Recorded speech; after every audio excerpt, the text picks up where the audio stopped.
আসসালামু আলাইকুম বিয়স। তো আজকে চলে আসলাম গিয়াসউদ্দিন ভাইয়ের খামারে। তো ওই যে আরমান ভাইয়া কিছু মুরগির বাচ্চা নিবে আর কি। তো কোন সাইজ আমরা দেখে তারপর নিব আর কি।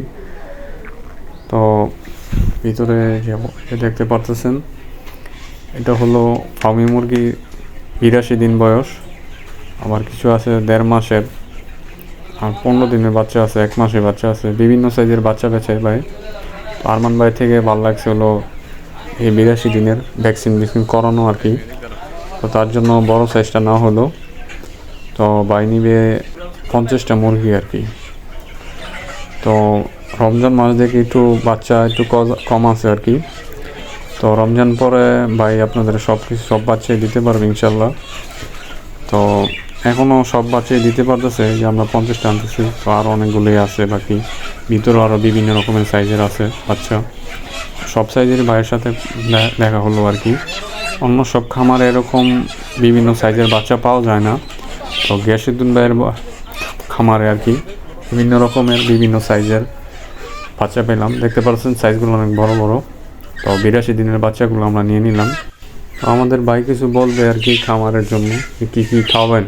যত সবুজ নতুন নতুন পাতারি আছে এগুলো দিবেন। এবারে একদিন দিবেন নিম পাতাও দিবেন, ডালা সহকারে ঘরের ভিতরে ঝুলাই দিবেন। একদিন দিবেন লবণের পানি দিবেন 1 লিটারে 10 গ্রাম লবণ, 1 লিটারে 10 গ্রাম দিবেন।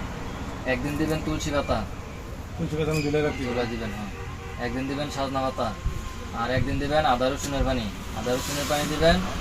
আদা দিবেন 1 লিটারে 30 গ্রাম, আর রসুন দিবেন প্রতি একটা 10 লিটার পানিতে। একটি রসুন 10 লিটার পানিতে ব্লেন্ডার করে পানির সাথে মিক্স করে খাওয়াবেন। এভাবে খাওয়াবেন, দেখবেন এক্সট্রা কোনো ওষুধ লাগবে না, আর মুরগির চঞ্চল থাকবে। আমরা ধানের উপরে খোসাগুলো দিতেছিলাম, যে অটো মেশিনে কাটছিল, তো ওইটা দিলাম। তারপর উপরে পানি হালকা করে ছিটিয়ে দিতেছি, যে ময়লা না হয়। আর আপনার নিচে কাঠের গুঁড়ি দিলে ভালো হয়, আর উপরে এরকম দিয়ে দিবেন ধান চিরা।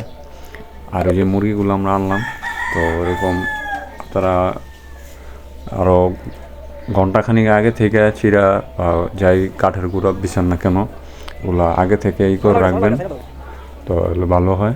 আচ্ছা, আমরা নিয়ে আসলাম 50 পিস। তো এই যে দেখতে পাচ্ছেন নামা দিতেছি।